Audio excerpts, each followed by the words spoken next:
qu'au sortir de ce soir, nos vies soient impactées, nos vies soient transformées, Seigneur mon Dieu, mon roi, et que nous nous rapprochions encore davantage de toi. Nous ne sommes pas ici par rapport à un homme, mais nous sommes ici pour toi, Père. Nous prions ainsi, Seigneur, que ta volonté s'accomplisse, que toute la gloire te révèle, que ton règne soit au milieu de nous, dans le nom de Jésus. Alléluia. Amen. On peut prendre place.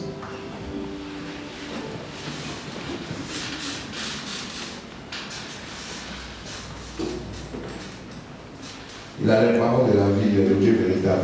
Amen. Donc, on est dans cette conférence, mes frères et sœurs, ou très chers participants, vous qui nous suivez ici et ceux qui nous suivent sur Internet, on nous salue dans le nom de Jésus-Christ. Donc, aujourd'hui, c'est notre 5e jour, normalement, n'est-ce pas, de conférence, où nous abordons ce thème, quel Jésus, quel évangile, quel esprit. Amen. Tiré de 2 Corinthiens chapitre 11. Voilà, que nous allons lire simplement. C'est notre passage principal et c'est là-dessus que nous appuyons pour évoluer. Amen. Donc c'est notre deuxième phase, n'est-ce pas, de la parole ce soir. On a eu notre premier prédicateur, ça c'est la deuxième intervention, premier orateur, deuxième intervention. Donc là, nous sommes donc dans 2 Corinthiens chapitre 11. C'est le thème principal, voilà. Et j'espère que chacun de nous comprend ce thème qui est important. Donc nous lisons donc, nous allons commencer à partir du verset 1 jusqu'au verset 4, au nom de Jésus. 2 Corinthiens, le chapitre 11, verset 1 à 4. Oh, si vous pouviez supporter de ma part un peu de folie, mais vous me supportez. Car je suis jaloux de vous d'une maladie de Dieu, parce que je vous ai fiancé à un seul époux, pour vous présenter à Christ comme une vierge pure. Toutefois, de même que le serpent séduisit Ève par sa ruse, je crains que vos pensées ne se corrompent et ne se détournent de la simplicité à l'égard de Christ. Car si quelqu'un vient vous prêcher un autre Jésus que celui que nous avons prêché, ou si vous recevez un autre esprit que celui que vous avez reçu, ou un autre évangile que celui que vous avez embrassé, vous le supportez fort bien. Amen. Amen. Donc on nous parle d'un autre Jésus, d'un autre évangile, d'un autre esprit. Et l'inquiétude de l'apôtre Paul, c'était qu'il y avait un autre évangile, c'est-à-dire un autre message, comme on a pu le voir, qui était prêché en son temps. Il s'inquiétait. Il y avait un autre esprit qui se manifestait dans les églises. Les gens pensaient que c'était l'esprit de Dieu, mais ce n'était plus l'esprit de Dieu, c'était un autre esprit. Et il y avait un autre Jésus, une autre image de Dieu qu'on présentait, parce que Jésus-Christ est l'image de Dieu. Amen. D'après Colossiens 1,16, la Bible dit qu'il est l'image de Dieu.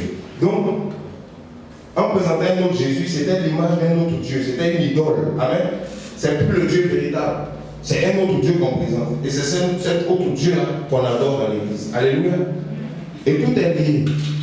Le message va forcément nous révéler qui est le Jésus qui est derrière et quel est l'esprit qui agit. Amen. Donc, quel Jésus, quel esprit,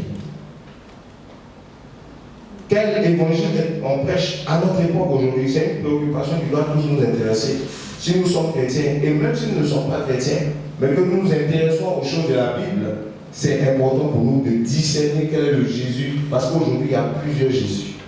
Ce n'est pas le même Jésus, il y a plusieurs esprits, il y a plusieurs messages. Et on a eu plusieurs développements depuis le commencement de cette conférence pour aborder ces choses. Amen. Voilà. Donc, aujourd'hui, on va aller un peu plus en profondeur. Il y a eu des choses qui ont été abordées tout à l'heure, qu'on va aussi digérer, mais on va aller un peu plus loin, on ne va pas être trop long par la grâce de Dieu, mais on va aborder encore un peu plus concernant. Aujourd'hui, je vais aussi aborder l'évangile. Amen. Les autres fois, je parlais plus de quel Jésus. Voilà, le Jésus qui délivre, qui détruit les œuvres des ténèbres. Amen. Le Jésus qui bâtit du Saint-Esprit, qu'on a vu la dernière fois. Voilà. Et aujourd'hui, je vais parler aussi de l'évangile. Quel évangile? Amen. Alors, donc, voici un peu quel Jésus, quel évangile, quel esprit. Alors, quand vous lisez la parole, vous allez voir que une des choses sur lesquelles les apôtres insistaient et les prédicateurs insistaient, c'était le message qu'ils avaient reçu. Amen. Ils insistaient dessus parce que c'est sur la base de la parole que Dieu agit. Une des choses les plus importantes, c'est le message. Le Saint-Esprit vient pour confirmer la parole. Et Jésus, on le découvre où? Aussi au travers de la parole. Amen. Et au commencement était la parole. Dieu agit toujours d'abord par rapport à sa parole. Amen. Et on va prendre un passage que nous allons développer plusieurs passages. Voilà, mais on va prendre Romains chapitre 1, le verset 1. Que nous allons lire. Romains 1, verset 1. Romains le chapitre 1, verset 1. Jusqu'au verset 4. Paul, serviteur de Jésus-Christ, appelé à être apôtre, mis à part pour annoncer l'évangile de Dieu, qui avait été promis auparavant de la part de Dieu par ses prophètes dans les Saintes Écritures. On s'arrête là. Amen. Il dit, Paul, serviteur de Jésus-Christ, appelé à être apôtre, mis à part pour annoncer quoi? L'évangile de Dieu. Maintenant, cet évangile de Dieu concerne quoi? C'est quoi le sujet principal de cet évangile-là? Amen. Ça concerne quoi? Quelle est la thématique centrale? On peut lire, il dit, évangile qui avait été annoncé auparavant de la part de Dieu par ses prophètes dans les Saintes Écritures. Donc l'évangile n'a pas commencé avec Jean-Baptiste. L'évangile n'a pas commencé avec le Nouveau Testament, la Nouvelle Alliance, avec la venue de Jésus. On dit que cet évangile était quoi? D'abord, comment? Promis à qui? Aux prophètes. Aux prophètes de quoi? Des Écritures, de l'Ancienne Alliance. C'est-à-dire que Jérémie, Daniel, Ésaïe, Osée, Joël, tous ces prophètes qui ont existé, les Élie, tout ce monde-là, Dieu leur avait fait une promesse. Dieu leur avait dit qu'un jour, il y a un message qui va venir pour libérer. Pour guérir. Rappelez-vous, dans Luc 4, verset 18, il dit, l'Esprit du Seigneur est sur moi, car il m'a oint pour annoncer une bonne nouvelle aux pauvres, pour guérir ceux qui ont le cœur brisé, pour envoyer libre les opprimés, pour annoncer la délivrance aux captifs. C'est ça, l'évangile vient pour apporter une délivrance, pour apporter le salut. Amen. Pourquoi c'est une bonne nouvelle? Qu'est-ce qui est bon? Je vais te dire quelque chose. Quand tu allumes ta télé, il y a de mauvaises nouvelles. Il y a Boko Haram, il y a des terroristes, il y a le Covid-19, il y a des maladies, il y a l'Ebola, il y a le cancer. Et au milieu de toutes ces mauvaises nouvelles, il y a une seule bonne nouvelle. Alléluia. Amen. Quand tu ouvres ta télé, tu es malade. Quand tu allumes ta télé, tu te sens mal parce qu'il n'y a que des problèmes. Il y a le CNT. Il y a la désobéissance civile. Ça fait peur aux gens. Amen. Il y a des microbes. C'est des mauvaises nouvelles. Est-ce que ce n'est pas des mauvaises nouvelles? Est-ce qu'on n'est pas environné de mauvaises nouvelles? Si. Mais il y a une bonne nouvelle, je vais te dire. Amen. La bonne nouvelle, elle ne vient pas de la télé, elle vient du ciel. Amen. On nous dit, j'ai été mis à part. Dieu met des gens à part. Dieu consacre des gens. Des gens qui se consacrent, des gens qui se mettent à part, c'est-à-dire qui ne sont pas dans la distraction, qui n'ont pas une vie mélangée. Il dit, moi, apôtre de Paul, mis à part pour annoncer l'évangile. Je vais te dire quelque chose. Si tu ne te mets pas à part, tu ne peux pas annoncer l'évangile. Amen. Si tu es mélangé avec les choses du monde, tu ne peux pas annoncer l'évangile. Tu ne peux pas servir Dieu étant mélangé. Parce que Dieu dit dans Apocalypse 3, vaut mieux pour toi que tu sois chaud ou bien froid. Si tu es tiède, je te vomirai. Les gens veulent servir Dieu, mais ils sentent le monde. Les gens veulent servir Dieu, mais ils ne sont pas mis à part. Je parle à quelqu'un, mets-toi à part. Amen. Tu essaies d'évangéliser, tu vois que ça ne marche pas. C'est parce que tu n'es pas mis à part. Amen. Tu essaies de servir Dieu, tu vois que ça ne coule pas. C'est comme s'il y a un blocage. Tu fais, mais il y a quelque chose qui t'échappe. C'est parce que tu n'es pas mis à part. Mets-toi à part. Amen. Il dit, j'ai été mis à part pour un but. Annoncer l'évangile de qui? De Christ. Mon évangile? Non. L'évangile de Dieu. De Dieu.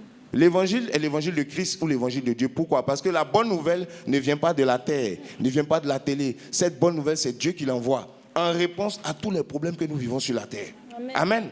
Amen. Et cet évangile, cette bonne nouvelle était quelque chose qui était promis aux prophètes. C'est-à-dire que quand les prophètes étaient venus, quand vous lisez les livres prophétiques, ces livres annoncent l'évangile. Ces livres annoncent qu'il y a un temps où Dieu va apporter une solution sur la terre pour régler le problème des hommes. C'est pour ça que ces prophètes-là étaient venus. Ils disent, le jour de l'Éternel approche. En ces temps-là, il fera ceci. En ces temps-là, il fera cela. Ils annonçaient ces temps futurs. Alléluia. Amen. Et on nous dit donc que ces prophètes-là, ils étaient les prophètes des Saintes Écritures. L'évangile leur était promis. C'est-à-dire que pour comprendre l'évangile, pour comprendre l'authenticité de l'évangile, il faut connaître aussi le message que les prophètes ont annoncé. Amen. Amen. Parce qu'ils parlaient de cette bonne nouvelle. Ils annonçaient qu'il y a un temps qui arrive. Il y a un temps favorable. Ne pleurez plus. Séchez vos larmes. Dieu n'a pas dit son dernier mot sur la condition des hommes. Amen. Il y a un temps où Dieu va agir d'une manière spéciale, d'une manière particulière. Ça sera un temps de bonnes nouvelles. Amen. Et quand Jésus arrive dans son ministère, il déroule le livre dans Luc chapitre 4, verset 18. Il lit la parole. Il dit, l'Esprit du Seigneur est sur moi, car il m'a oint pour annoncer une bonne nouvelle aux pauvres, pour annoncer la délivrance aux captifs, le recouvrement de la vue aux aveugles. Il dit, aujourd'hui, cette parole que vous venez d'entendre, c'est accompli. Alléluia. L'évangile est l'accomplissement d'une promesse de Dieu. Voilà pourquoi l'évangile ne rate jamais sa cible. L'évangile, c'est quelque chose que Dieu avait annoncé et qui est confirmé maintenant. Amen. Alléluia. Amen. Donc c'est un message que les hommes attendaient parce que les hommes ont crié à Dieu. Ils souffraient. Et Dieu a envoyé ce message. Maintenant, quand on continue dans ce passage, on nous dit quoi? Verset 3. Verset 3. Et qui concerne son fils, né de la postérité de David selon la chair, et déclaré fils de Dieu avec puissance selon l'esprit de sainteté, par sa résurrection d'entre les morts, Jésus-Christ notre Seigneur. Amen. Donc on nous dit que cet évangile dont les apôtres avaient été mis à part, pour lesquels ils avaient été mis à part, qui devaient annoncer, cet évangile concerne un prédicateur, un super bishop, c'est ça? C'est ça, non? Cet évangile concerne la prospérité. Tu vas devenir riche. C'est ça, hein? Cet évangile concerne les daddies et les mamies. Non. Cet évangile concerne un archibishop. Non. Cet évangile concerne une église de 10 000 membres. Non. Cet évangile concerne des belles voitures et des villas. Non. Cet évangile concerne un voyage que Dieu va accomplir dans ta vie. Une élévation sociale. Non. Cet évangile concerne quoi? Son fils. Amen. Alléluia. Amen.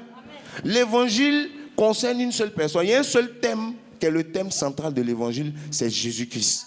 L'évangile vient pour parler de Jésus-Christ, de sa personne, de sa nature, de son ministère, de son impact. Amen. C'est pour ça qu'il dit, cet évangile concerne son fils, né de la postérité de David selon la chair.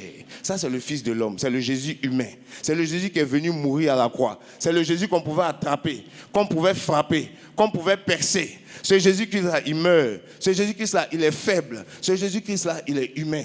Des fois, il était fatigué. Il pouvait aller se reposer au bord d'une puits et puis croiser une femme samaritaine et puis lui dire, donne-moi de l'eau. Alléluia. Ce Jésus, des fois, il était fatigué. Il mangeait. C'est le Jésus qui est selon la chair. Alléluia. Donc, ça, c'est le premier aspect de Jésus. On va parler un peu de ça. Et puis, on nous dit, né de la postérité de David selon la chair, et déclaré fils de Dieu avec quoi? Puissance de par sa résurrection d'entre les morts. Selon l'esprit de sainteté, Jésus-Christ notre Seigneur. Amen. Amen. Jésus avait une double nature. Donc, déclaré fils de Dieu, donc de la nature de Dieu. Amen. Il était fils d'homme et aussi fils de Dieu. Jésus était un mystère. Amen. Aujourd'hui, certains disent Jésus-Christ est Dieu. D'autres disent Jésus-Christ n'est pas Dieu, c'est un homme. Ou bien c'est pas vrai? Peut-être même que tu es là ce soir. Est-ce que Jésus-Christ est Dieu pour toi? Non, c'est un homme, c'est le fils de Dieu. Ou bien qui pense que Jésus-Christ est le fils de l'homme ici? Il ne faut pas avoir peur, il faut lever. C'est le fils de l'homme. Amen. C'est le descendant de David. C'est le fils de Marie. Amen. Ça, c'est un aspect de Jésus. Donc, dans cette parole, comme vous voyez dans ce passage, on nous dit que l'évangile concernait qui? Christ, sa personne, sa nature. Quand vous prenez un autre passage, dans 2 Corinthiens chapitre 4, on va prendre ça rapidement. Est-ce qu'on est là? On va lire quelques versets comme ça. C'est un complément aussi qui nous parle de l'évangile. Donc, 2 Corinthiens chapitre 4, voilà. On va lire à partir du verset 3 jusqu'au verset 5. Amen. 2 Corinthiens, le chapitre 4, versets 3 à 5. Si notre évangile est encore voilé, il est voilé pour ceux qui périssent. Ceux qui périssent. Pour les incrédules dont le Dieu de ce siècle a aveuglé l'intelligence. Il a aveuglé leur intelligence. Afin qu'ils ne visent pas briller la splendeur de l'évangile de la gloire de Christ, qui est l'image de Dieu. Amen. Continue le verset 5. Nous ne nous prêchons pas nous-mêmes. C'est Jésus-Christ le Seigneur que nous prêchons. Et nous nous disons Et nous disons nos serviteurs à cause de Jésus. Amen. Donc on nous dit que si notre évangile est voilé, parce que sachez une chose, l'évangile est voilé pour beaucoup de gens. L'évangile est censé nous révéler Jésus-Christ, est censé nous montrer qui il est, sa nature, son action, son impact, son accomplissement. Au travers de l'évangile, on a accès à la connaissance de Dieu par Jésus-Christ. Amen. Quand l'évangile est vraiment prêché dans ses thèmes, on comprend qui est Jésus-Christ, on comprend l'impact de la venue de Jésus-Christ dans notre vie. Et ça affecte notre vie, ça transforme notre vie. Amen. Et ici, on nous dit quoi? Si l'évangile est voilé, cet évangile est voilé pour ceux qui périssent, pour des incrédules, c'est-à-dire les gens qui ne se disposent pas à la foi, dont le Dieu de ce siècle, qui est Satan, a aveuglé l'intelligence, c'est-à-dire l'esprit. Satan aveugle les gens. Vous savez, une chose que Satan a peur, c'est que les gens découvrent qui est Jésus. Tu peux aller à l'église, à ta prière, dans une veillée, dans des programmes. Si tu ne sais pas qui est Jésus-Christ, tu n'as rien gagné du tout. Parce que c'est la connaissance de Jésus-Christ qui nous donne la vie éternelle. La Bible dit dans Jean 17:3, « Or la vie éternelle consiste en ce que vous croyez au véritable Dieu et en Jésus-Christ. » Quand tu connais Jésus-Christ, qui il est, tu as la vie éternelle. Parce qu'il est la vie. Quand tu le connais, tu as accès à des mystères de Dieu. Parce que la connaissance de Jésus-Christ, c'est comme une lumière. Paul disait quoi? Il disait que, pour moi, je préfère regarder comme de la boue tout ce que j'avais comme richesse, comme trésor, pour gagner Christ, pour connaître Christ. Amen. La connaissance de Christ, c'est la chose la plus précieuse qu'un homme peut avoir. C'est le trésor le plus inestimable qui existe sur la terre. Ça n'a pas de prix.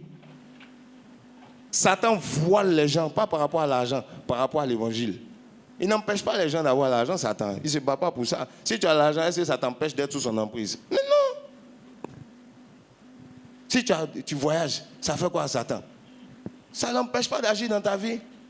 Mais si tu connais Jésus-Christ, les œuvres de Satan s'arrêtent automatiquement. La connaissance de Jésus-Christ te délivre. Ça vient pour briser le joug du diable dans la vie de quelqu'un.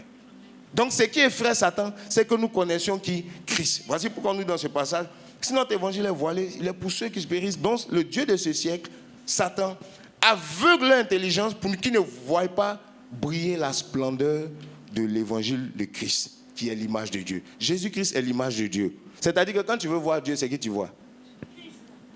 Est-ce que vous savez ça? Dieu est esprit. Dieu est invisible. Amen. La Bible en dit dans Jean 4 que Dieu est esprit. Il faut que ceux qui l'adorent, l'adorent en esprit et en vérité. Ça veut dire quoi? Dieu, si tu veux le voir, son image là, c'est quoi? C'est Jésus. La forme visible de Dieu, c'est Jésus. C'est pour ça qu'il dit, nul ne vient au Père si ce n'est pas moi. Je suis le chemin, la vérité et la vie. Dieu n'a pas une autre image si ce n'est Jésus-Christ. C'est pourquoi en dehors de Jésus, tu ne peux pas connaître Dieu. Ça peut vous choquer, mais c'est la vérité. Les musulmans qui ne connaissent pas Jésus-Christ, ils ne connaissent pas Dieu. Même s'ils sont plus nombreux dans les rues pour prier. Les bouddhistes, ils ne connaissent pas Dieu. Parce qu'il y a une seule personne qui révèle Dieu, c'est son image. Amen. C'est Dieu lui-même fait chair. Alléluia. Amen. Dieu dans une forme visible. Vous voulez poser une question? Allez-y, posez votre question. Un micro, s'il vous plaît. Tu veux rencontrer Dieu, c'est Jésus qui se présente à toi. Alors, vas-y. Tout à l'heure, en parlant, vous avez dit ce que dit la Bible. Mais souvent, je ne comprends pas ce passage-là. Quand Jésus dit « Nul ne vient au Père », pourquoi il ne dit pas « Nul ne va au Père » ? On va aborder ça. Ok. Pourquoi il ne dit pas « Nul ne va au Père » et il dit « Nul ne vient au Père ». On va aborder ça tout à l'heure. Amen. On va arriver dans la partie même de ce passage-là. Vous voyez un peu? La connaissance de Jésus, c'est ça qui est l'essentiel, c'est le thème central de l'évangile. Si quelqu'un vient vous prêcher l'évangile et vous ne voyez pas Jésus dans son message, c'est que ce n'est pas l'évangile de Dieu. Vous ne voyez pas Jésus dans son enseignement. Tous les prédicateurs, tous les pasteurs, tous ceux que Dieu a suscités pour enseigner, les 5 ministères dont on parlait, ce sont les ministères de la parole. Ok? Mais en dehors des 5 ministères, il y a aussi d'autres ministères qui ne sont pas forcément de la parole. Hein? D'autres ministères signifient simplement service. Ok? Mais les ministères qui sont censés enseigner la parole doivent avoir pour thème central qui?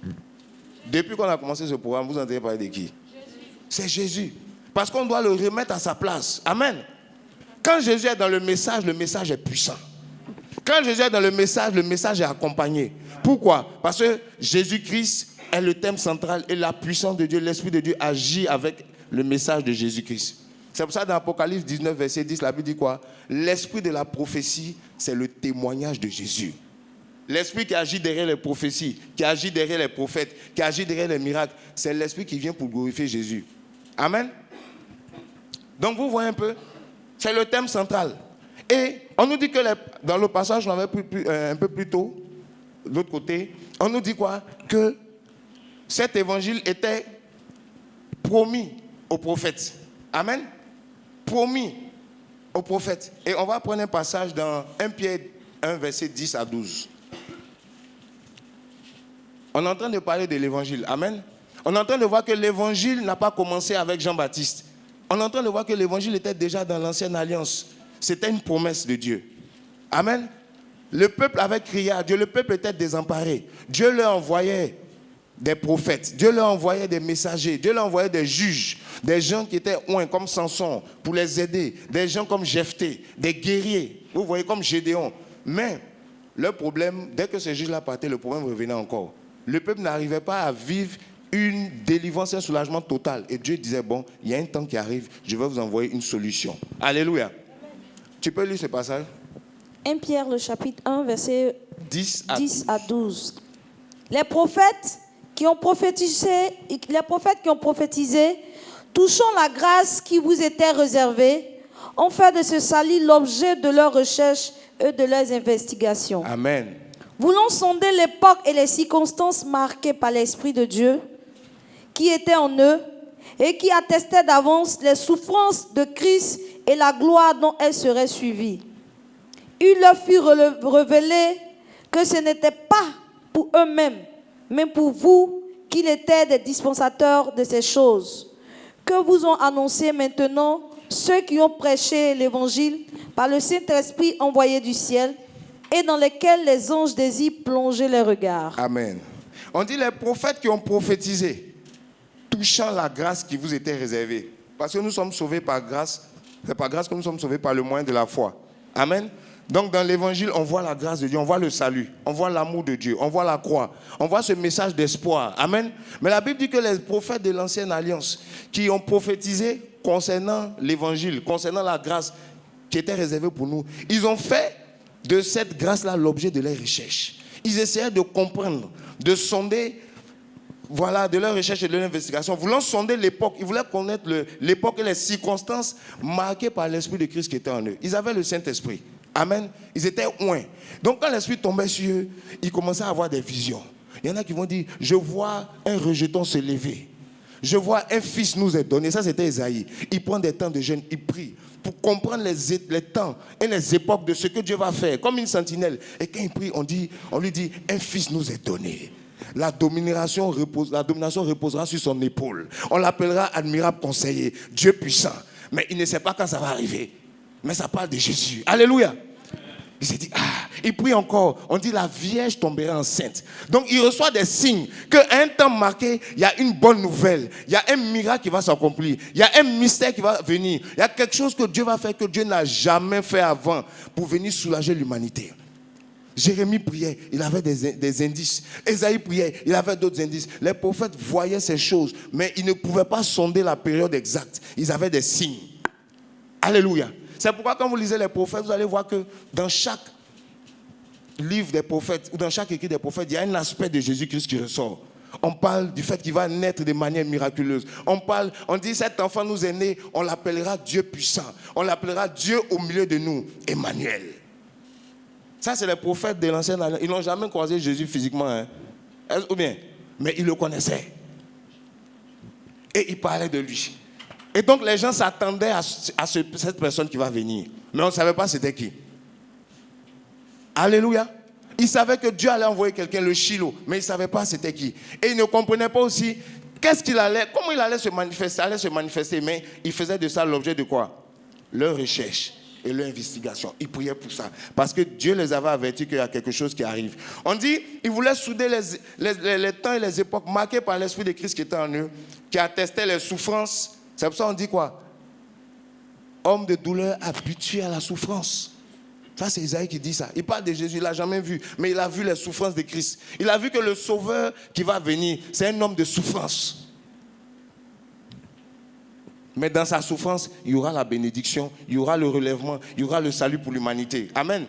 Et la gloire dont elle serait suivie, il leur fut révélé que ce qu'ils étaient en train de voir, ce n'était pas pour eux. Ça ne concernait pas leur temps. Parce qu'ils s'interrogeaient, mais est-ce qu'on va être là, qu'on va venir? Dieu leur a dit, l'Esprit de Dieu leur a révélé que ce n'est pas pour vous.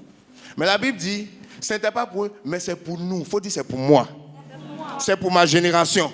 C'est pour 2020. C'est pour 2021. Cette bonne nouvelle, ça concerne notre époque. Voici pourquoi, au milieu des mauvaises nouvelles, ne te laisse pas abattre parce que tu vois à la télé. Il y a une seule nouvelle que tu dois considérer. C'est cette nouvelle-là qui a été réservée pour toi. C'est la révélation de Jésus-Christ dans notre génération. Alléluia. C'est la révélation du Dieu vivant dans notre génération. Et la Bible dit quoi? Ce n'était pas pour eux, mais c'est pour nous qu'ils étaient les dispensateurs de ces choses. Maintenant que vous ont annoncé ceux qui vous ont prêché l'évangile par le Saint-Esprit, envoyé du ciel, et dans lesquels on dit même les anges désirent plonger les regards. Alléluia. Ça veut dire quoi? Même les anges qui sont au ciel, quand on prêche Jésus, vous allez voir que l'atmosphère commence à changer. Il y a une présence qui vient. Les anges aussi viennent écouter. Ils n'ont jamais entendu parler de leur Créateur comme ça. Ils ne savaient pas que le Créateur, Dieu Tout-Puissant qui est assis sur le trône de gloire, il avait la capacité de se rendre homme pour venir sur la terre. Eux, ils ont toujours été habitués. On les envoie sur la terre pour prendre soin des hommes. Ils savent que l'homme n'est rien. L'homme n'est que poussière. Mais Dieu a décidé, dans son mystère, Dieu a décidé, dans son miracle, de se faire homme. Alléluia. Est-ce que vous voyez un peu ça? Et donc l'évangile parle de Jésus-Christ qui s'est fait homme. C'est un mystère. Jésus-Christ est mystérieux. C'est quelqu'un qui vous dit que Jésus-Christ est homme, il a raison. Il faut dire Jésus-Christ est homme. Dis à ton voisin Jésus-Christ est homme. Quelqu'un aussi qui te dit que Jésus-Christ est Dieu, il a aussi raison. Alléluia. Jésus est 100% homme, comme on a vu dans le passage, déclaré fils de Dieu selon la chair. Il est né de Marie. Mais déclaré aussi, non fils de l'homme selon Marie, mais déclaré fils de Dieu par l'esprit de la résurrection qui est en lui, avec puissance. Jésus-Christ. On voulait le tuer, pourquoi? Quand vous lisez dans Jean 5, on voulait le tuer parce qu'il se disait fils de Dieu, se faisant l'égal de Dieu. C'est pour ça qu'on voulait le tuer. Parce qu'il disait, je suis Dieu. C'est moi qui pardonne les péchés. Ils disent, non, je vais pardonner ses péchés. Il dit, mais c'est Dieu qui pardonne les péchés. Bon, afin que vous sachiez que le Fils de l'homme a la capacité de pardonner sur les péchés. Quel petit fil facile de dire, lève-toi, prends ton lit et marche, ou tes péchés te sont pardonnés. Bon, pour que vous sachiez que Dieu pardonne les péchés, lève-toi, prends ton lit et marche. Ah, j'aime Jésus. Ça là, un prédicateur ne peut pas faire ça. Ça là, une religion ne peut pas te donner ça. Donc les gens voulaient le lapider parce que lui, il pardonnait les péchés. Jésus qui c'est Dieu. Il est Dieu fait chair. Ne doute même pas de ça. Quand tu dis je prie Dieu, tu es en train de prier Jésus. Ce n'est pas un homme que tu es en train de prier. Un homme comme les autres. Les autres hommes sont mortels. Quand ils meurent, ils ne ressuscitent pas d'eux-mêmes. Mais il y en a un, quand il meurt, il dit personne ne me prend ma vie. J'ai le pouvoir de la donner et j'ai aussi le pouvoir de faire quoi? De la reprendre. Parce qu'il est le prince de la vie. Alléluia. Amen. Il est différent. Les autres meurent et puis ils ne savent pas la suite. Lui, il connaît la suite. Il dit je peux mourir, je peux ressusciter. C'est moi qui ai créé ça. C'est moi qui suis le créateur. Alléluia. Amen. Ça, c'est Jésus. C'est pourquoi Jésus est différent de Mohamed. Ne le compare jamais à un prophète d'une autre religion. Toi qui me suis, peut-être que ça va te choquer, mais je te dis que Jésus est au-dessus de Mohamed. Amen. Mohamed est mort, il n'est pas ressuscité. Celui dont je parle, pourquoi voulez-vous chercher parmi les morts celui qui est vivant?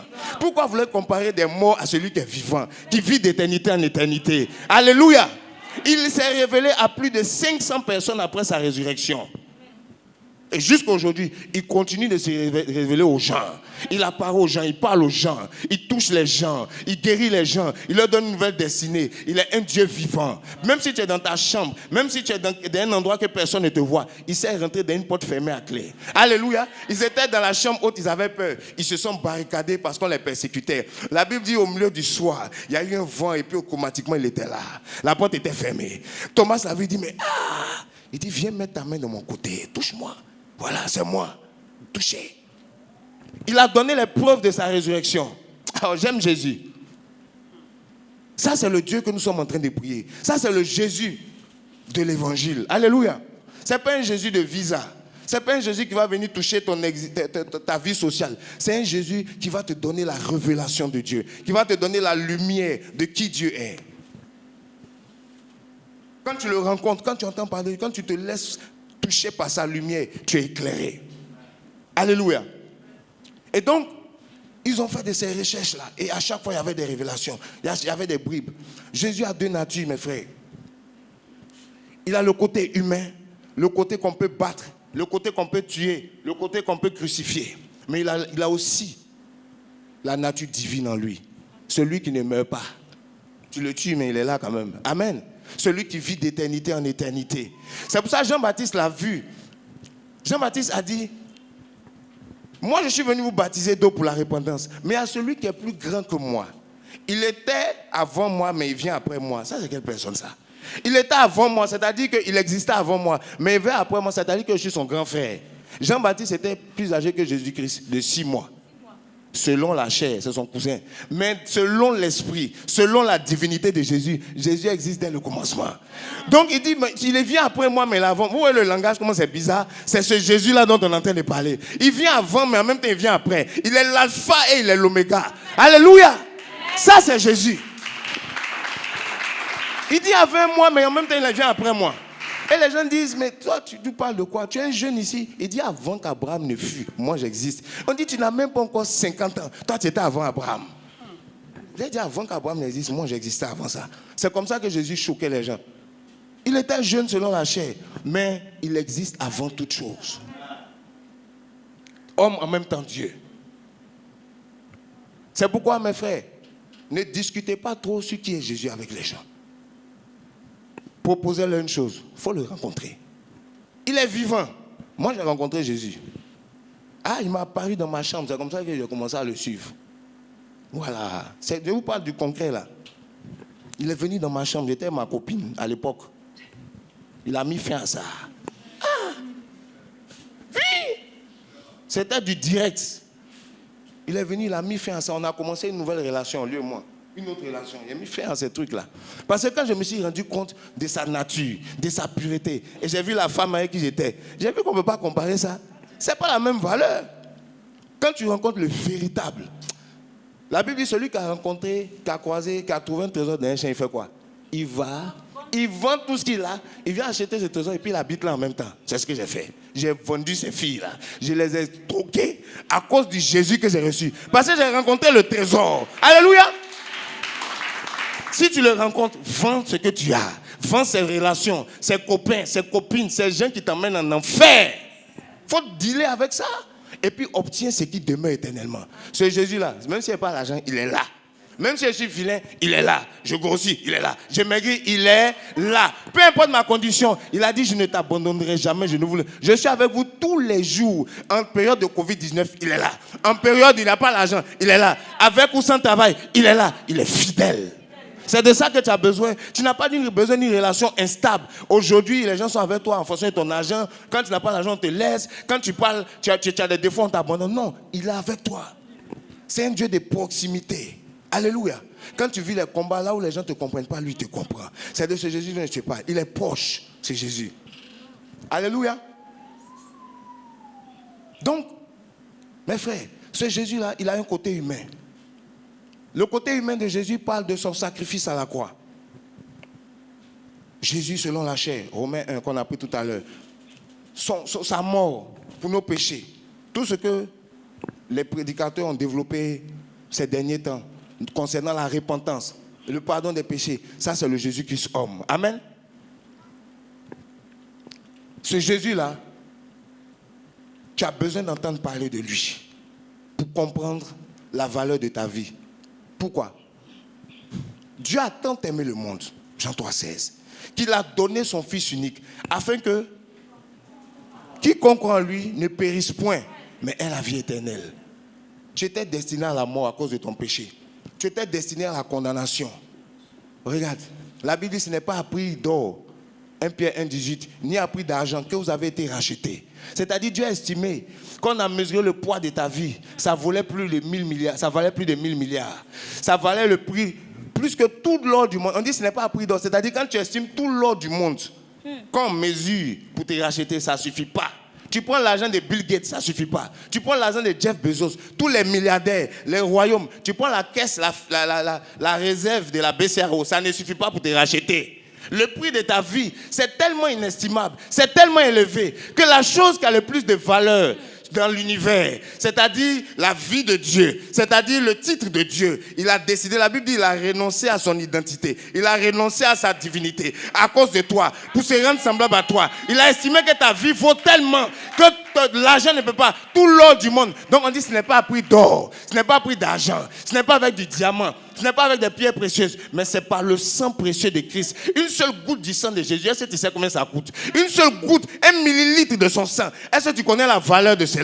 Dieu a pris ce sang précieux que personne ne peut obtenir quelque part. C'est un seul sang. C'est-à-dire que ça existe dans une seule personne. Ça existe simplement en Jésus-Christ. Pourquoi? Parce qu'il est saint, parce qu'il est pur, parce qu'il est Dieu. C'est un sang qui a la capacité d'effacer les péchés de toute l'humanité. Depuis le commencement du monde jusqu'à la fin du monde. Ce n'est pas seulement dans notre génération. Tous ceux qui sont morts, ceux qui n'existent pas, qui vont venir, les futurs pécheurs, les pécheurs du passé, une goutte du sang de Jésus, ça rachète les gens d'avant, les gens de maintenant et les gens du futur. Est-ce qu'il y a un prix comme ça? Est-ce que ça existe? Pourquoi tu méprises la grâce de Dieu alors? Dieu a estimé que toi, ta vie valait plus que les réserves, l'argent. Mais aujourd'hui, à cause de 50 000 francs, tu vas donner ton âme. On te promet 100 000 francs, tu vas te coucher avec quelqu'un. Amen. À cause de la magouille, 200 000 francs. Mais la Bible dit que ce n'est pas à prix d'or. Quand on dit que ce n'est pas à prix d'or, c'est tout l'or du monde qui existe. Alléluia. Est-ce que quelqu'un est là? Il ne faut pas minimiser ta vie. L'évangile vient pour te révéler qui est Jésus-Christ. Et au travers de cette lumière, tu vois quelle est la valeur de ta vie. Regarde comment Dieu a estimé ta vie pour que tu la méprises. Regarde comment Dieu a élevé le niveau de ta vie. La valeur, dis à ton voisin, tu as de la valeur aux yeux de Dieu. Tu as de la valeur. Que personne ne méprise qui tu es. Tu as de la valeur.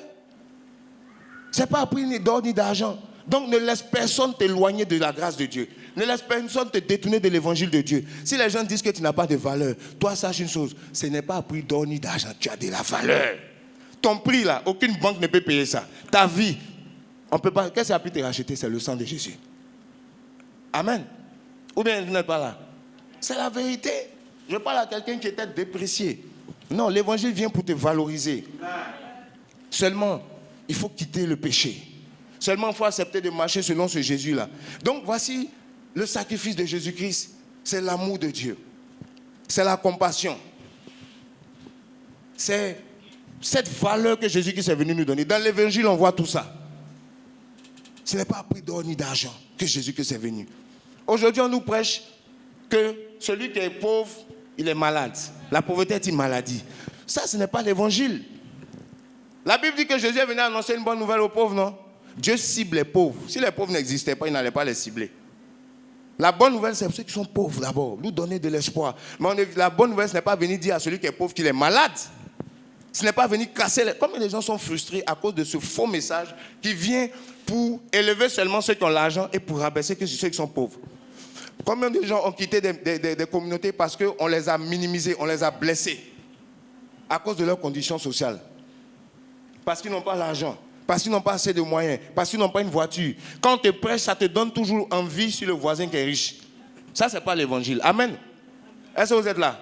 Regarde, quelqu'un qui a plus d'argent que toi, il n'a pas plus de valeur que toi. Si les gens du monde reconnaissent la valeur des gens en fonction de leurs habits, en fonction de leurs chaussures, au ciel, ce n'est pas en fonction de ça. Devant Dieu, ce n'est pas en fonction de ça. Parce que la vie d'un homme ne dépend pas de ses biens, même s'il est dans l'abondance. La vie d'un homme dépend de la révélation de Jésus-Christ dans sa vie. La vie d'une femme dépend de la révélation. Elle peut ne pas avoir l'argent, mais elle a la lumière. Il peut ne pas avoir l'argent, mais il a la lumière. Quand il arrive quelque part, les ténèbres s'enfuient. Ça, c'est quelqu'un qui a de la valeur devant Dieu. Mais tu as l'argent, tu es dans les ténèbres. Tu as l'argent, tu es dans le péché. Tu as l'argent, tu es esclave. Ça, ce n'est pas la bonne nouvelle. Amen. Je ne dis pas que Dieu ne peut pas donner l'argent à quelqu'un. Mais je dis quoi? Le thème central de l'évangile, c'est la révélation de Jésus. Ce n'est pas l'argent. Cet évangile du mensonge et du malheur cause la perte de beaucoup de gens. Amen. Si tu étais là ce soir, que tu pensais que Dieu va donner de l'argent, c'est l'argent. Non, c'est la révélation de Jésus. Qui il est? Dieu veut se révéler. Amen. Et ça, c'était le premier côté, le côté humain. Le deuxième côté de Jésus-Christ, c'est son côté divin. Donc, premièrement, c'est son côté humain, c'est sa vie terrestre et son ministère. Amen. La Bible dit, il parut comme un vrai homme. Dans Philippiens 2, verset 5, on dit, ayant vous les sentiments qui étaient en Jésus-Christ, lequel existant en forme de Dieu, n'a renoncé à être appelé l'égal de Dieu. Il parut comme un vrai homme. Alléluia. Il s'humilia jusqu'à la mort de la croix. Et comme il s'est rabaissé, la Bible dit, il a été souverainement élevé, il a reçu le nom élevé au-dessus de tout nom. Afin que, au nom de Jésus, tout genou fléchisse dans les cieux, sur la terre, sous la terre. Et que toute langue confesse que Jésus-Christ est Seigneur, le Kyrios, le Seigneur absolu de ta vie, à la gloire de Dieu le Père. Alléluia. Est-ce qu'on peut l'acclamer, c'est Jésus?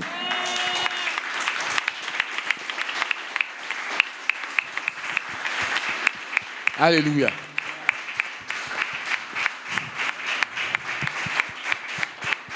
Alléluia. Amen. Ça, c'est le Jésus que nous prêchons. Donc, si notre évangile est voilé, il est pour ceux qui périssent. Mais nous ne nous prêchons pas nous-mêmes dans le même verset de 2 Corinthiens 4. Mais c'est Jésus-Christ que nous prêchons. Frère, un prédicateur ne doit pas prêcher son ministère. Il doit prêcher Jésus. Nous ne sommes pas là pour parler de nous. On est là pour parler de Jésus. Pourquoi? C'est lui qui sauve. C'est lui qui bénit.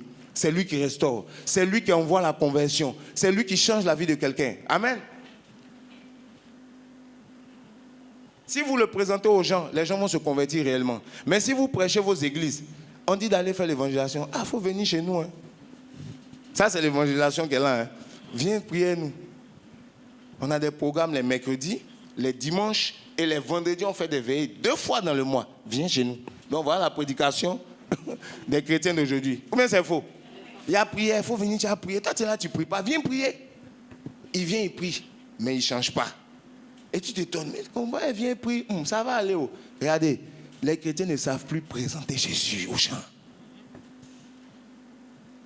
Présenter Jésus, ce n'est pas présenter ton bâtiment de prière, hein, ou bien ta communauté. Hein. Présenter Jésus-Christ, c'est le mettre en contact avec les gens et puis le laisser gérer la suite. Amen. C'est exhorter les gens à le rencontrer, à l'accepter, à l'expérimenter personnellement. Même s'il ne vient pas dans ta communauté, qu'il rencontre Jésus.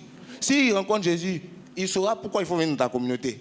Et quand il viendra là, il sera édifié. Sa vie va évoluer. Mais s'il ne sait même pas pourquoi venir dans ta communauté, qu'il vient juste parce que tu as devenu, il va venir alourdir la communauté, il ne sera pas converti. Et ça sera un églisien, comme on a dit tout à l'heure. Oui, mais bien sûr, il fréquente l'église, mais il n'est pas de la nature de l'église. Et il y a beaucoup de chrétiens comme ça. Ils sont chrétiens de façade, chrétiens parce qu'ils sont nés dans une famille chrétienne, chrétiens parce qu'ils aiment bien les chansons chrétiennes. Ça apaise quoi. Les cantiques d'adoration. Tu es là, tu es seul, bon, tu écoutes ça. Ça te conscientise un peu. Mais ta vie ne change pas. Le copain est là, hein, le mensonge, tout ça, c'est là. Est-ce que vous comprenez? Mais bon, de temps en temps, tu es un peu mélancolique, donc tu écoutes ça pour essayer de te disposer au calme. Mais tu n'es pas converti, quoi. Il faut changer au nom de Jésus. Amen. Sors du péché. Un gars qui dit qu'il t'aime, chaque jour il couche avec toi. Vous vivez dans l'impureté pour t'emmener en enfer. Est-ce qu'il t'aime vraiment? Je t'aime, allons en enfer ensemble. C'est quel amour ça? Il ne t'aime pas. Quelqu'un qui est marié, qui va jouer avec ta vie, te mélanger et puis te laisser comme ça. C'est l'amour ça? Hein?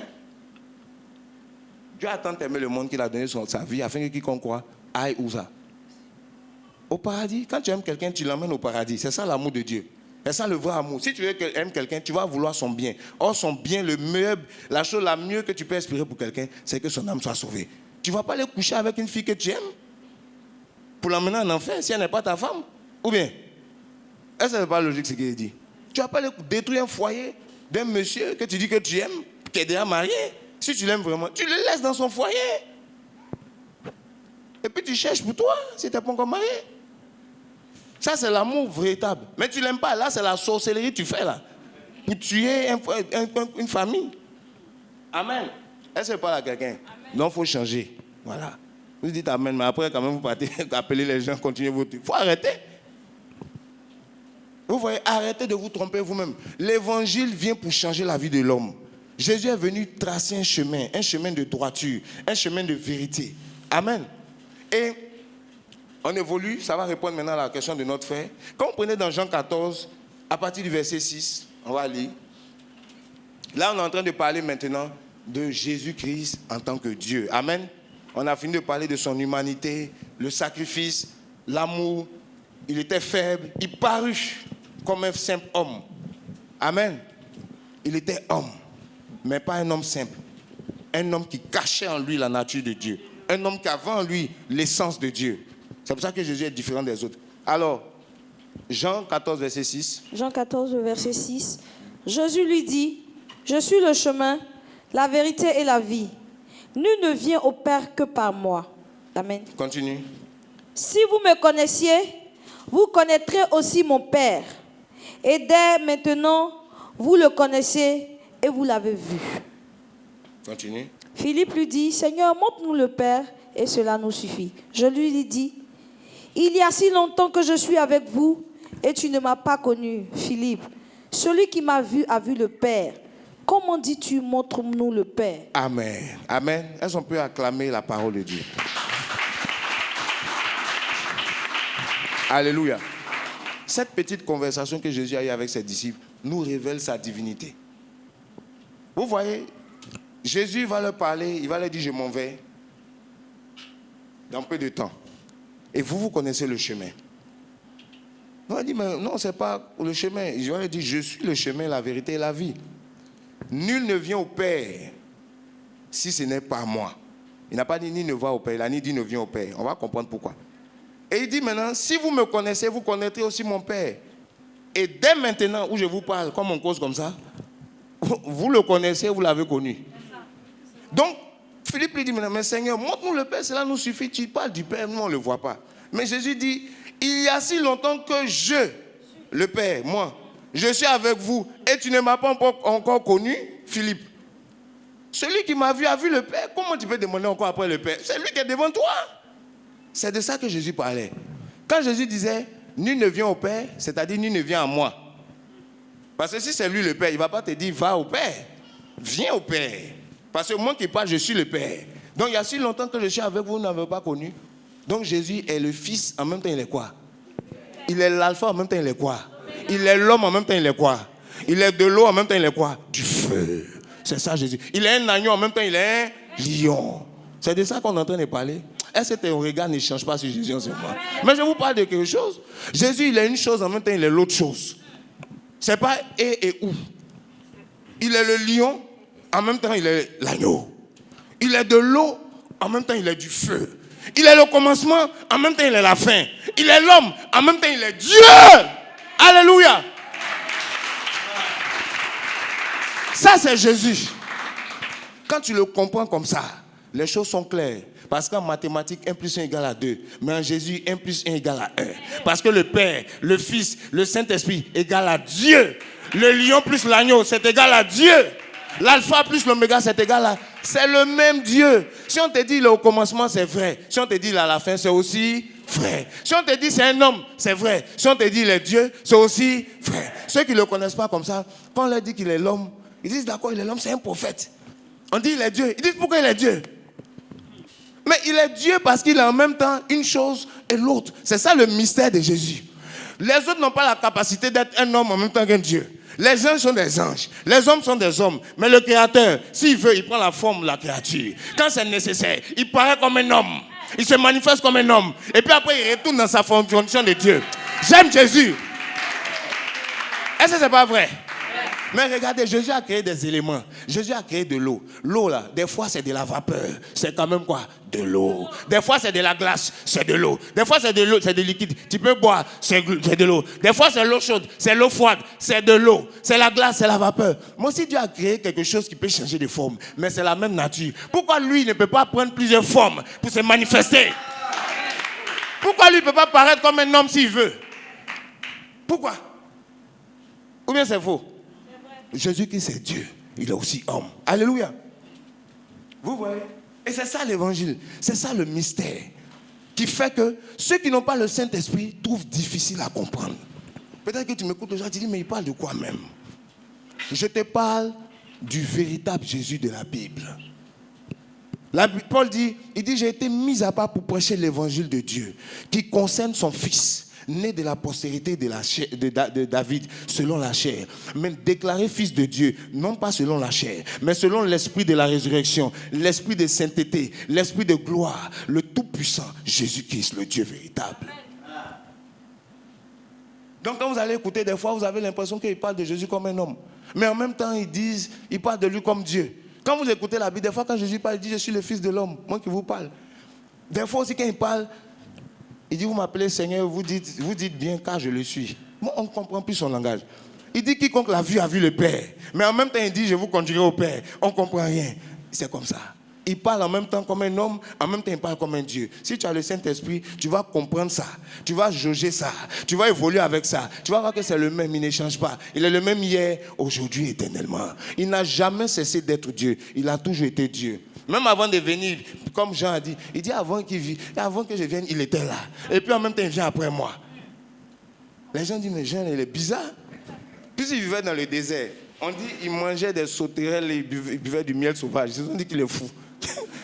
Seul quelqu'un qui est fou peut prêcher un message. Comment quelqu'un peut être avant et puis vient après toi? C'était spirituel.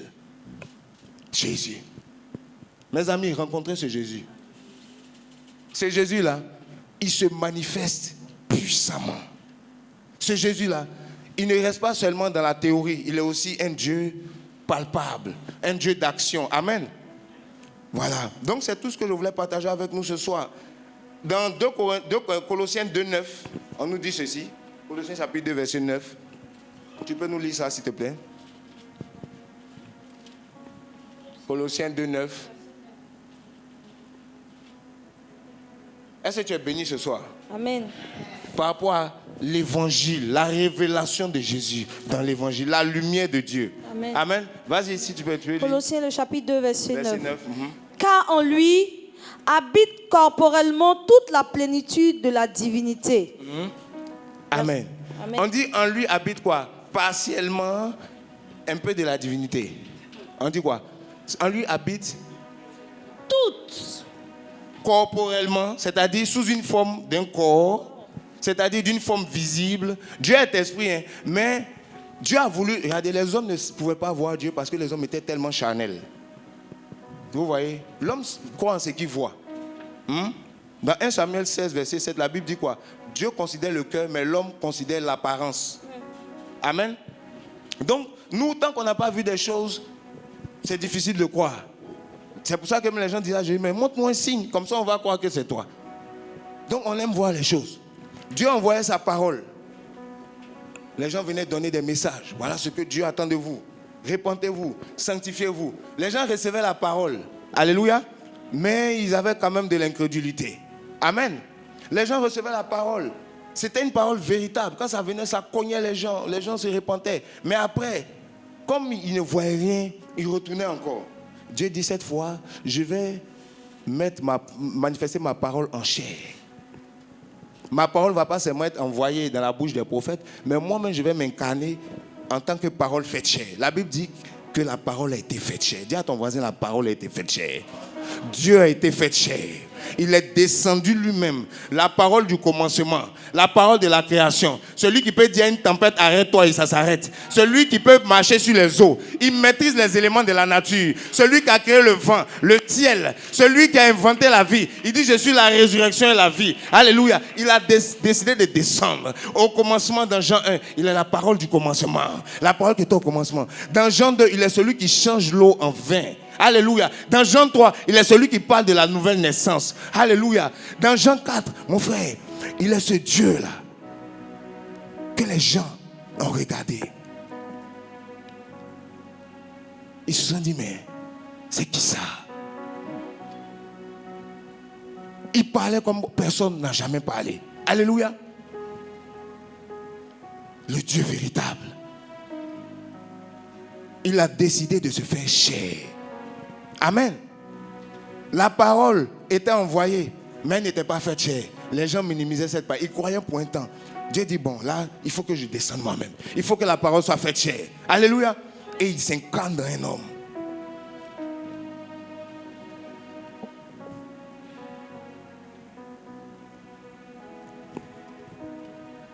Vous voyez? Il s'incarne dans un homme. Et il descend. Et on l'appelle Emmanuel, Dieu au milieu de nous. Il a marché parmi nous, il parut comme un vrai homme. On a contemplé sa gloire comme la gloire du Fils unique venu du Père. Mais les gens qui ont reconnu le bras de l'Éternel, qui l'ont reconnu, ils ne l'ont pas reconnu. Parce qu'il avait porté une chair comme eux, il s'est habillé comme nous. Pour se faufiler au milieu de nous, pour accomplir ses œuvres, pour se révéler. Et autant marqué par lui, il s'est manifesté. Il s'est révélé. Il a commencé à parler des choses du royaume. Il avait 30 ans. Il a commencé à dire, le royaume est comme ci, le royaume est comme ça, mon Père est comme ci. Quiconque vient à moi, a vu le Père. Il s'est dit, mais toi tu parles comment? Je pardonne les péchés. Ah, mais il dit quoi? Il est en train de blasphémer. Non, c'est la parole qui a été faite chair. Dieu est descendu avec force au milieu des hommes pour leur montrer le chemin. Comment un homme doit obéir à Dieu. Personne ne pouvait le faire. Il est venu donner le modèle. Alléluia. Dieu voulait se connecter avec les hommes. Mais les hommes étaient éloignés de Dieu à cause du péché. La Bible dit, le péché met une séparation entre vous et Dieu. Et tu es là ce soir. Ton péché certainement te met en séparation avec Dieu. Parce que tu as une vie de péché. Parce que tu as une vie d'impureté. Mais je vais te dire une chose. Jésus a dit dans Jean 2, quand ils ont appelé Philippe et Nathanaël, tout ça, il a dit, désormais vous verrez le ciel ouvert. Et les anges monter et descendre sur le Fils de l'homme. C'est-à-dire, Jésus a ouvert le ciel, il a créé un pont, il a fait une brèche. Il a quitté le ciel pour venir nous connecter au ciel. Il a quitté son trône pour venir nous connecter au trône. Il a quitté sa position pour nous connecter à Dieu. Parce que personne ne pouvait connecter Dieu avec les hommes de manière permanente. Tous les autres prophètes, les autres hommes de Dieu qui existaient avant lui, ils le faisaient, mais c'était pendant leur vie. Quand ils mouraient, c'était fini. Le peuple retournait. Il fallait quelqu'un qui vienne avec un message permanent, avec une action permanente, une action qui n'a pas de date d'expiration. Une action, même si ça fait 10 ans, ça marche toujours. Même si le gars n'est plus là, ça marche toujours. 50 ans après, ça marche toujours. Il fallait quelqu'un qui est éternel. Oh, il y en a un seul qui est éternel. Il y en a un seul qui s'appelle l'Éternel. Il y a un seul qui impose une action, c'est pour l'éternité. Sa parole n'a pas de date d'expiration. Son action n'a pas de date d'expiration. Si les hommes ont des dates d'expiration, Jésus n'en a pas. S'il t'a béni, il t'a béni. S'il t'a sauvé, il t'a sauvé. Il faut simplement que tu gardes cela. Il faut simplement que tu gardes cela. Donc il est descendu. Il s'est fait chair. Il s'est fait homme. Et il est venu faire le pont entre l'homme et Dieu. Voici pourquoi il est l'homme Dieu en même temps. C'est le pont. C'est la connexion qu'elle a. Comment atteindre Dieu? Il faut passer par un homme Dieu en même temps. Un homme qui a Dieu en lui. En lui habitait quoi? Pleinement. Ça veut dire que l'adresse de Dieu, c'était ouf. C'était dans ce corps-là.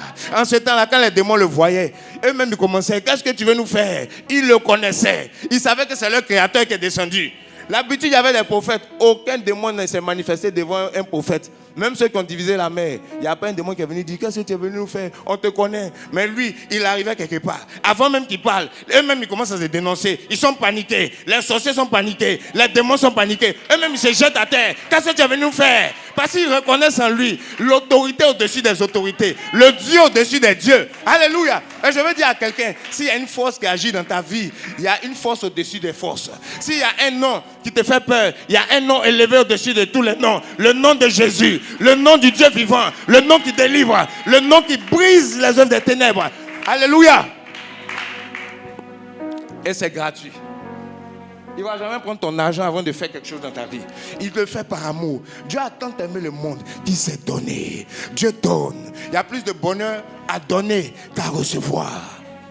Ceux qui vous disent aujourd'hui, ils vont vous prendre des choses avant de vous bénir, c'est des voleurs. Si quelqu'un tu veux dire il va prier pour toi, mais il faut payer d'abord, c'est un menteur. La Bible a dit que c'est gratuitement vous avez reçu. Il faut donner gratuitement. Matthieu 7, verset 10 à 8. Vous avez reçu gratuitement, donnez gratuitement. Frère, l'évangile que nous prêchons, il est passionnant, il est profond, il est gratuit. Expérimente ce Jésus dans ta vie. Ce Jésus qui est homme, en même temps Dieu. Aujourd'hui, nous n'adorons pas l'homme Jésus, c'est le Dieu que nous adorons. Parce qu'il n'est pas resté dans la tombe. Il n'est pas resté lié dans la mort. Il n'est pas resté mortel. Il vit aujourd'hui et il est immortel. C'est ce Jésus-là que nous prions. On l'a observé dans son humanité. on ne comprenait pas trop où il voulait en venir. Mais quand il est mort et quand il est ressuscité, on a compris qu'en lui se cachait toute la plénitude de la divinité. Il n'était pas un homme comme les autres, il est un homme différent. C'est pourquoi il a dit, en mon nom, des démons seront chassés. En mon nom, des guérisons vont être opérées. C'est en son nom seul qu'il y a des miracles. Il n'y a pas le nom de quelqu'un. Il n'y a aucun nom qui a été donné sur la terre, sous la terre, par lequel nous puissions être sauvés, si ce n'est le nom de Jésus. Voici pourquoi il est le personnage central de la prédication. Quand vous prêchez Jésus-Christ, l'Esprit de Dieu agit. Quand vous prêchez Jésus-Christ, les démons tremblent. Quand vous prêchez Jésus-Christ, des miracles s'opèrent. Ce n'est pas des miracles simplement pour te faire du bien social. C'est le miracle de la transformation de ta vie d'abord. Tu as des délivrances par rapport au péché. Il y a des conversions authentiques. Il est le seul qui a la capacité de prendre un pécheur pour faire de lui un saint. Il est le seul qui a la capacité de prendre quelqu'un qui était dans les ténèbres pour l'emmener dans sa lumière. C'est ce Dieu-là. Lui, ce qu'il donne, aucun féticheur ne peut donner cela. Les féticheurs, les marabouts donnent des maisons, ils donnent des voitures, ils donnent des mariages, mais aucun ne peut te donner la vie éternelle. Aucun ne peut te donner le ciel, mais il y en a un seul. Il est la porte du ciel. Il est le chemin qui mène au ciel. Il est le chemin qui donne la vie éternelle. Il est le chemin, la vérité, la vie. Il s'appelle Jésus. Il s'appelle Jésus. Et ce soir, nous sommes en train de prêcher un seul nom. Nous sommes en train de prêcher Jésus. Je ne suis pas en train de vous parler de moi. Je vous parle de mon maître. Je vous ai dit, je l'ai rencontré. Il m'a racheté. J'étais un pécheur. J'étais un voyou. J'étais un bandit. Mais Jésus m'a pris. Il a dit, cet homme-là, il est bizarre. Mais moi, je peux le transformer. Je peux le changer. Il peut devenir un prédicateur. Ah! Il peut devenir un homme d'onction. Il peut devenir un homme de réveil. Donc je ne vais pas l'abandonner. Et c'est ce que Dieu est en train de regarder ce soir. Dieu est en train de te regarder comme tu es. Et pendant que les gens t'ont condamné, pendant que toi-même tu te minimises, Dieu dit non. Cette femme, elle a de la valeur. Cet homme, il a de la valeur. Je veux en faire quelqu'un. Paul était quelqu'un de bizarre. Il persécutait les gens. Mais un jour, sur son chemin, celui qui s'appelle la lumière, celui qui s'appelle la parole, il dit pendant qu'il était à cheval, une lumière venue du ciel, une lumière et puis une voix est tombée sur lui. Il est tombé de son cheval. Alléluia. J'aime Jésus parce qu'il fait tomber les gens. Il fait tomber les gens qui sont à cheval. Peut-être tu es sur ton cheval, tu es en train de galoper dans l'impudicité, tu vas tomber de ce cheval. Tu es en train de galoper dans le vol, tu vas tomber de ce cheval. Tu es en train de persécuter les choses de Dieu, tu t'opposes à ces choses, tu vas tomber de ton cheval. Parce que quand la lumière va paraître, tu vas tomber. Ce n'est pas une chute pour te faire, pour te perdre, c'est une chute pour te changer. Parce que pour pouvoir te tenir debout, il faut tomber. Quand tu tombes, Dieu te change. Quand tu te relèves, tu es quelqu'un d'autre. Alléluia. Oh, j'étais sur le chemin de la mort. Jésus m'a fait tomber. Quand je suis tombé, moi, je dis, mais je tombe comme ça. Qu'est-ce qui se fait? Il dit, ah non, je suis en train de te préparer. Et puis il a commencé à me laver. Il a lavé ma robe. Il a changé mon vêtement. Il a changé ma nature, mon identité. Et c'est ce qu'il veut faire pour quelqu'un ici. Ça, l'argent ne peut pas te donner ça. Un pasteur, un faux pasteur ne peut pas te donner ça. Ils vont te promettre des déblocages, mais ton problème demeure. Alléluia. Le problème véritable de l'église, ce n'est pas la pauvreté. C'est la nature du péché, la nature des ténèbres que Jésus est venu enlever. Alléluia. Et si tu vis une vie où tu sens ce soir que tu es un peu dedans, un peu dehors, on va se lever, on va prier. Amen. On va se lever, on va prier. Que ce Dieu, homme, esprit, ce Dieu qui s'est fait homme pendant qu'il est Dieu, que ce Dieu-là te touche ce soir. Jésus, tu as l'air. On va chanter ce chant. Pendant que nous sommes en train de chanter ce chant, focalise-toi sur le Seigneur. S'il y a une parole qui t'a touché ce soir, dispose-toi à accepter cette parole. Que Dieu agisse. Que Dieu te transforme. Que ce Dieu qui est révélé dans l'évangile, que sa lumière puisse te toucher. Peut-être que tu ne vois pas Jésus comme il a été décrit ce soir. Comme Dieu fait chair. C'est-à-dire Dieu qui s'est rapproché de toi. Comme il s'est fait homme, il comprend tes faiblesses. Il n'est pas un Dieu du jugement qui reste au loin et puis il passe son temps à te condamner. Non. Il est un Dieu qui s'est rapproché de toi. La Bible dit que lui-même il a été tenté comme nous. Alléluia. Jésus, tu as les paroles de la vie, à qui irions-nous? Jésus, Jésus, tu as les paroles de la vie. les paroles de la vie. À qui Irions-nous? Chantons Jésus. Jésus, tu as les paroles, de la vie, la vie. À qui irions-nous? Chantons Jésus, Jésus, tu as les paroles, de la vie, la vie. À qui irions-nous?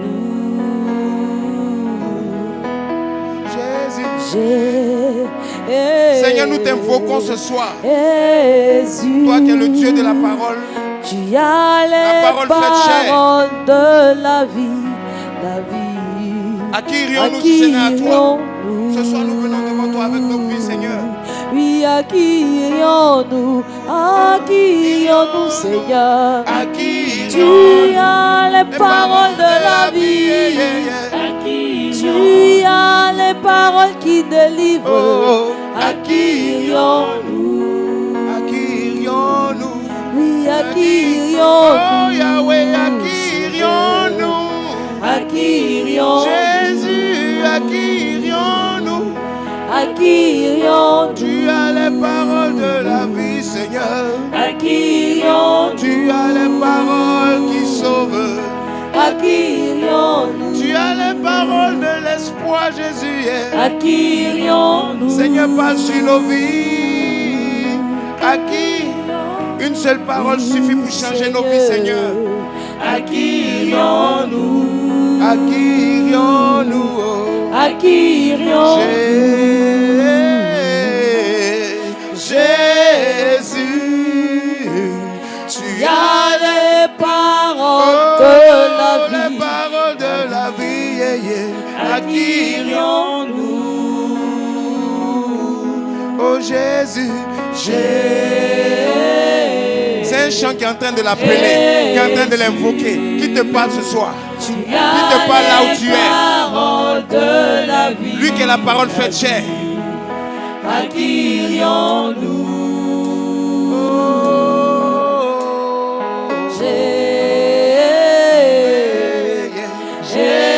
Jésus, tu as les paroles de la vie. De la vie.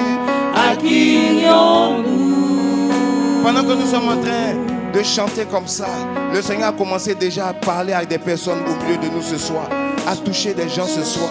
La parole que tu cherchais, la réponse que tu cherchais, le Seigneur est en train de te toucher, de te répondre.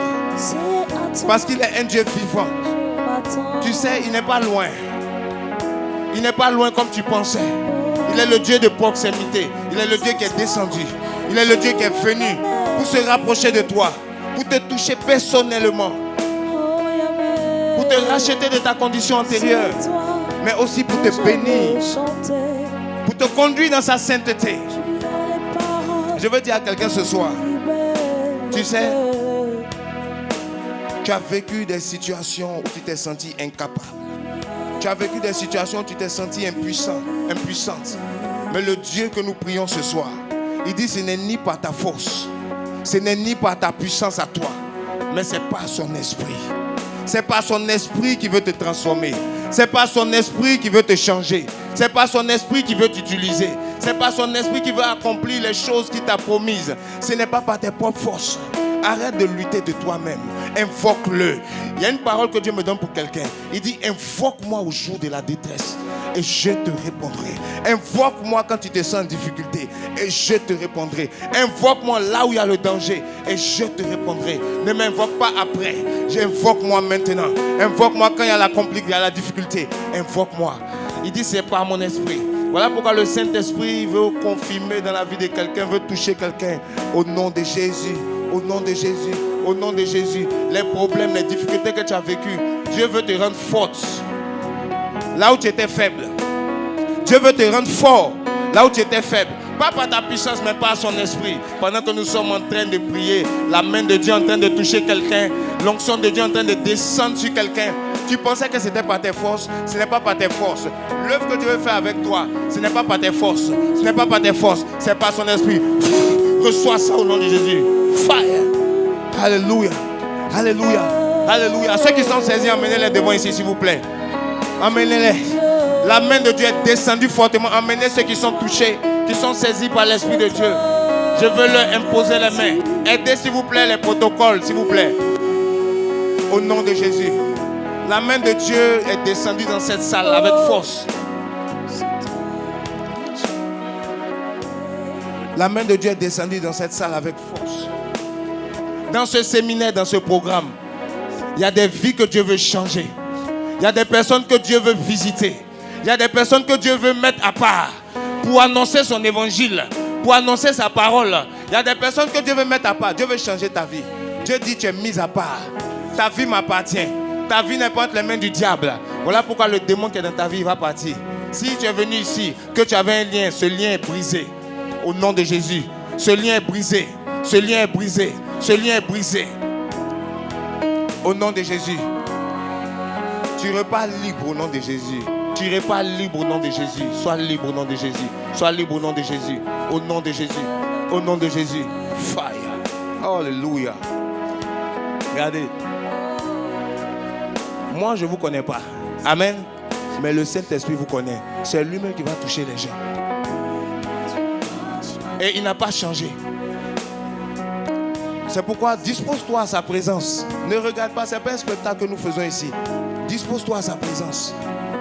Si tu es de ceux que Dieu a ciblés dans cette salle ce soir, tu ne repartiras pas comme tu es venu. Tu ne repartiras pas comme tu es venu. Il y a des gens que Dieu veut utiliser. Il y a des gens que Dieu veut mettre à part. Dieu veut te restaurer, c'est vrai. Mais il y a aussi celui-là que Dieu veut mettre à part. Pour annoncer son évangile. Tu as expérimenté Dieu dans le secret de ta vie. Les gens ne savent pas comment Dieu t'a touché. Je parle à quelqu'un. Il est venu dans ta vie, il s'est manifesté. Dieu ne veut pas que tu sois muet avec ce qu'il a fait pour toi. Il y avait cet homme en Décapole. Il était fou. Il vivait dans les cimetières. Il vivait dans les tombeaux. Et Jésus-Christ est venu. Jésus lui a accordé une délivrance. Et il a voulu suivre le Seigneur. Le Seigneur a dit non. Va raconter ce que j'ai fait pour toi. Va dire à d'autres personnes que je suis le Dieu qui se rapproche de l'homme. Que je suis le Dieu qui délivre. Que je suis le Dieu qui restaure. Tu es là.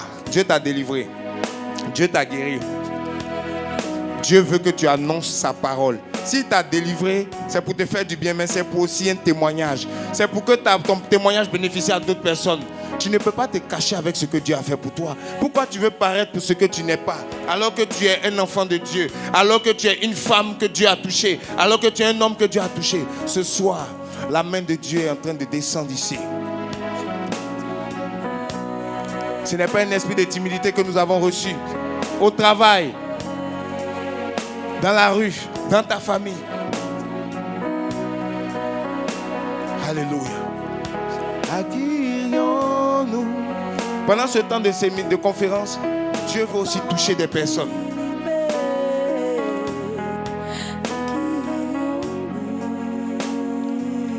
Alléluia. Dieu est merveilleux. C'est toi. La main de Dieu. Amène cette soeur qui est là-bas derrière ici. La fille qui est derrière toi. C'est toi que je veux louer. Merci Seigneur pour ta grâce dans la vie de cet homme. C'est de ton nom que je veux parler. Ne minimise pas ta vie. Il y a des grandes choses que Dieu veut faire avec toi. Le Seigneur me dit de te dire. C'est de ton Tel que les gens te voient, c'est pas comme ça que Dieu te voit. Il y a des choses que Dieu te montre dans le secret. Mais toi-même, tu doutes de cela. Tu te dis, mais est-ce qu'avec moi, c'est possible? Ce soir, je vais te confirmer de la part de Dieu que c'est possible. Le Seigneur dit que c'est possible. Que l'œuvre qu'il a commencé avec toi, il va l'achever. Au nom de Jésus. Au nom de Jésus. Ne doute pas de ce que Dieu t'a donné. Allongez-la ici. Laissez-la, amenez-la et puis vous la laissez. Alléluia. Regardez, ceux qui sont touchés sont réellement touchés par la main de Dieu. Laissez-la, laissez-la. Elle va se lever elle-même.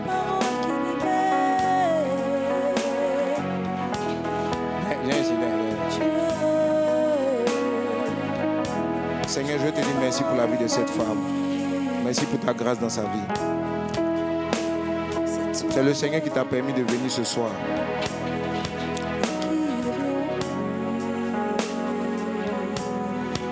Il veut te restaurer totalement.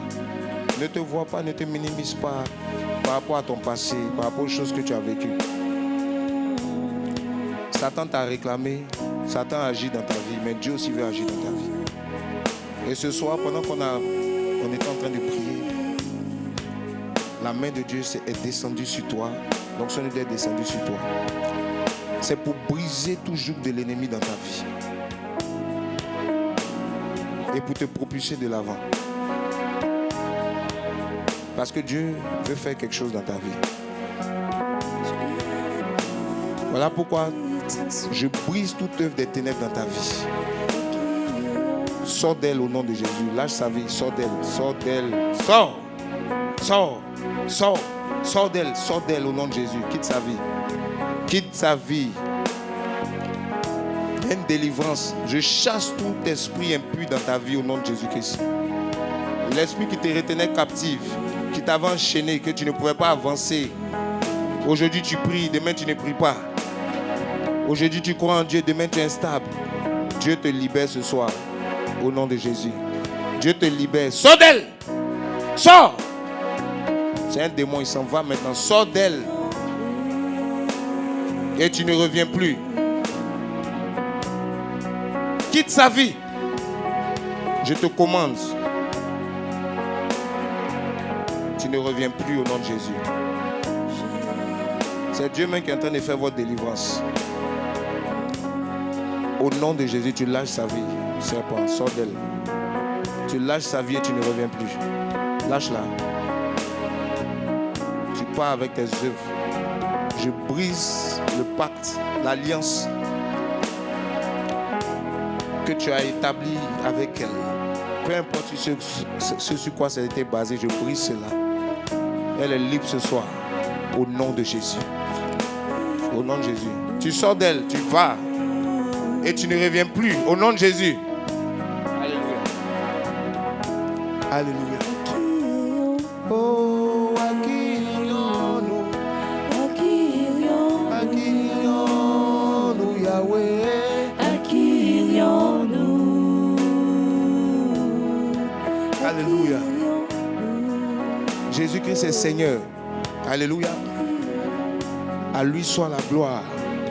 Seigneur, nous te rendons la gloire pour tout ce que tu fais au milieu de nous. Pour tout ce que tu as accompli au milieu de nous. C'est toi qui connais le problème de chacun. C'est toi qui connais la vie de chacun. Ta parole vient pour nous transformer et ton esprit vient pour nous vivifier. Sois béni, Éternel des armées, ce soir. Je voulais qu'on puisse l'acclamer, le Dieu vivant. Lui rendre la gloire.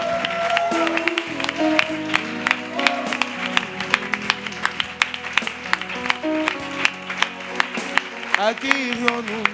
Accueillons-nous. Alléluia. Alléluia. Que le nom du Seigneur soit béni. Je vais vous dire quelque chose maintenant. Comme on avait lu tout à l'heure dans Matthieu 4, verset 23, la Bible dit que Jésus allait de ville en ville, de lieu en lieu. Pour faire quoi? Pour guérir ceux qui étaient malades et aussi pour faire quoi? Pour délivrer ceux qui étaient captifs. Ce Jésus que je suis en train d'expliquer, ce Jésus de l'évangile est un Dieu de parole, mais il est aussi un Dieu d'action. Amen. Il n'est pas seulement un Dieu théorique, il est un Dieu pratique. Parce que Satan est un démon, est un esprit qui est doté d'une puissance.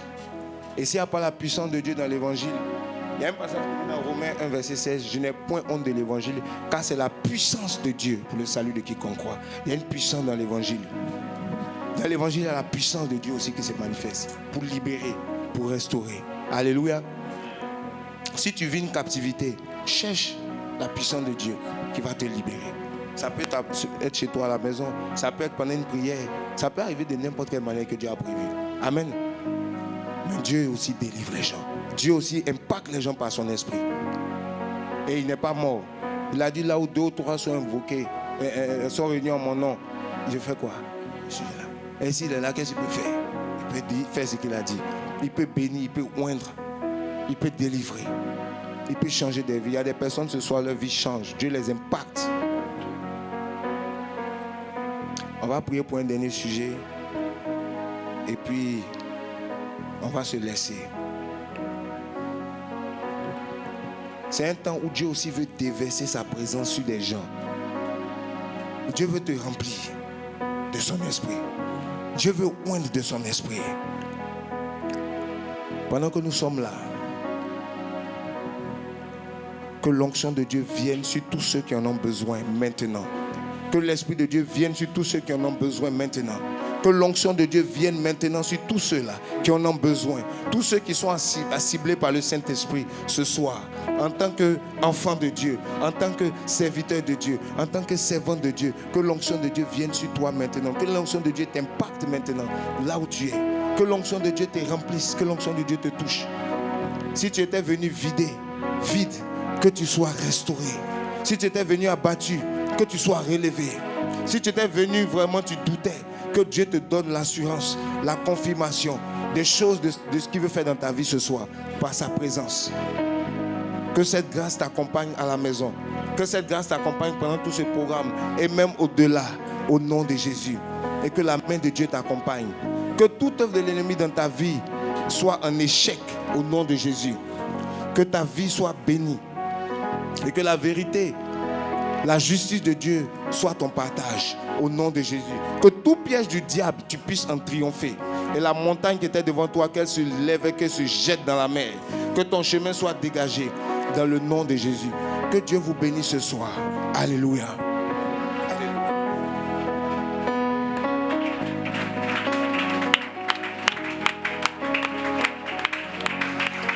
Vous pouvez acclamer le Seigneur, effectivement. Acclamer le Seigneur. C'est lui qui fait tout ça, c'est lui qui mérite la gloire. Nous ne sommes que des serviteurs inutiles. Que la gloire te revienne, Jésus.